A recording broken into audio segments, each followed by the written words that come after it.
ഇന്ന് നമ്മൾ പോകുന്നത് ആയിരക്കണക്കിന് കിലോയോളം വരുന്ന കശുവണ്ടി ദിവസവും പ്രോസസ്സിംഗ് ചെയ്യുന്ന ഫാക്ടറിയുടെ ഉള്ളിലേക്കാണ്.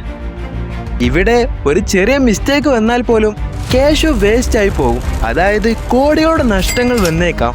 നമ്മൾ ദിവസം കഴിക്കുന്ന ഈ ചെറിയ കശുവണ്ടി ഫാക്ടറിയിൽ എങ്ങനെ പ്രോസസ്സിംഗ് ചെയ്യപ്പെടുന്നതെന്ന് സ്റ്റെപ്പ് ബൈ സ്റ്റെപ്പായി ഇന്ന് ഈ വീഡിയോയിലൂടെ നിങ്ങൾക്ക് കാണാനായി സാധിക്കും. സോ ഒട്ടും സമയം കളയാതെ നമുക്ക് നേരെ വീഡിയോയിലേക്ക് കടന്നാലോ. ഇതിൽ ആദ്യത്തെ സ്റ്റെപ്പ് എന്ന് പറയുന്നത് പുറത്തു നിന്ന് റോ ക്യാഷോ ഫാക്ടറിയിലേക്ക് എത്തിക്കും. വലിയ ചാക്കുകളിലായിട്ടാണ് ഇത് ഫാക്ടറിയിലേക്ക് വരുന്നത്. നമ്മൾ കഴിക്കുന്ന ഈ ക്യാഷോ പോലെയല്ല റോ ക്യാഷോ കാണാനായിട്ടുള്ളത്. അതിൻ്റെ പുറത്ത് കട്ടിയുള്ള ഷെല്ലും അതിനകത്ത് ഓയിൽ ലെയറും ഉണ്ടാകും. ഫാക്ടറിയിൽ എത്തിയ ശേഷം ആദ്യം റോ ക്യാഷോ ക്ലീനിങ് പ്രോസസ്സിലേക്ക് പോകും. അതായത് പൊടി, കല്ലുകൾ, മറ്റു വേസ്റ്റുകളെല്ലാം റിമൂവ് ചെയ്യും.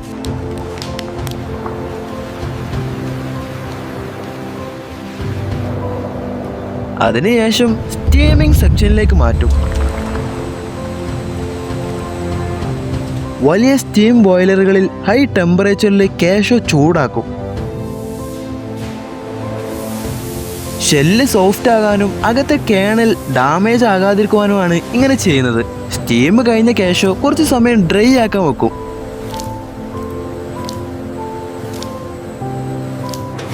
അതിനുശേഷമാണ് ഷെല്ല് കട്ടിംഗ് സെക്ഷനിലേക്ക് പോകുന്നത്. ഇവിടെ മെഷീൻ ഉപയോഗിച്ചോ ചിലപ്പോൾ മാനുവലായിട്ടാണ് ഷെല്ല് ക്രാക്ക് ചെയ്യുന്നത്. ഏറ്റവും ശ്രദ്ധിക്കേണ്ട ഒരു സ്റ്റേജും കൂടിയാണിത്. കാരണം ഉള്ളിലെ ക്യാഷോ ബ്രേക്ക് ആകാതെ പുറത്തെടുക്കണം.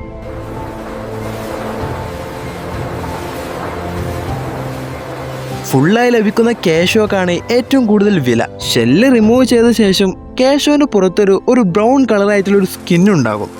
ഇത് റിമൂവ് ചെയ്യാനായി വീണ്ടും ഡ്രെയിൻ പ്രോസസ്സിലേക്ക് പോകും.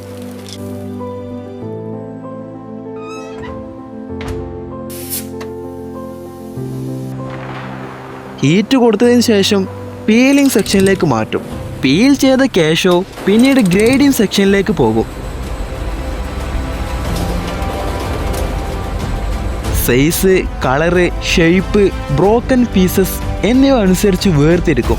വലിയ ഫുൾ ക്യാഷോ വേറെ കാറ്റഗറിയും ചെറിയ പീസസ് വേറെ കാറ്റഗറിയും എക്സ്പോർട്ട് ക്വാളിറ്റി പ്രൊഡക്ട്സ് പ്രത്യേകം മാറ്റിവെക്കും. ഗ്രേഡിംഗ് കഴിഞ്ഞാൽ ക്വാളിറ്റി ചെക്കിംഗ് നടക്കും. ഡാമേജ് ആയ ക്യാഷോ റിമൂവ് ചെയ്യും. അതിനുശേഷം വെയ്റ്റിംഗ് ആൻഡ് പാക്കിംഗ് സെക്ഷനിലേക്ക് മാറ്റും. ഇവിടെയാണ് ഡിഫറെൻറ്റ് സൈസ് പാക്കറ്റുകളിലാക്കി സീൽ ചെയ്യപ്പെടുന്നത്.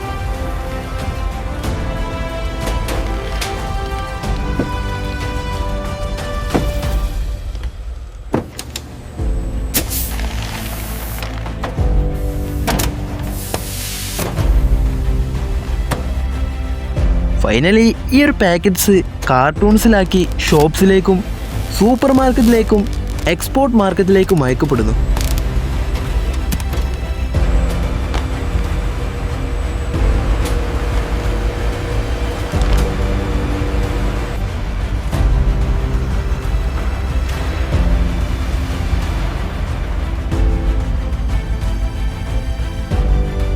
നമ്മൾ കടകളിൽ നിന്ന് വാങ്ങുന്ന ക്യാഷോ ഇത്രയും വലിയ പ്രോസസ്സിംഗ് കഴിഞ്ഞാണ് നമ്മുടെ കൈകളിലേക്ക് എത്തുന്നത്.